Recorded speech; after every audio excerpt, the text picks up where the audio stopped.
झाडे सर. झाडे सर, तुमचं प्रमोशन होईल का मंडळाधिकारी म्हणून किती वर्षात? होय सर, झाडे सरचं प्रमोशन होईल का? तुमचं अगोदर होईल का झाडे सरचं अगोदर होईल? झाडे सरचा आधी होते. त्यांची रँक अगोदर आहे म्हणजे अगोदर जॉईन झाले का ते?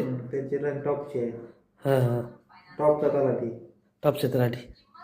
ते 2 वर्षच काय आलं होतं बजाय 2 असं. हे बघा, सुट्टीचं पण सुद्धा काम करायला झाडे सर. यांना सुट्टीचं सुद्धा काम आहे झाडे सरांना. तलाठी असोसिएशनचे अध्यक्ष आहेत ते. जामसंडे परिवार, जामसंडे गावचे, देवगडला आमचे मित्र साहेबराव बहात्तरे बी होते. त्याच ठिकाणी हे आम्ही झाडे लागलेले आहेत. ओस्मोस मार्केटिंग कंपनीचे. मला 15,000 नुकसान झालेलं होतं या माणसाला. माझं झालं रे बाबू त्यामुळं. आणलं, जॉईनिंग देतो. आता व्हिडिओ पॉज करू नका.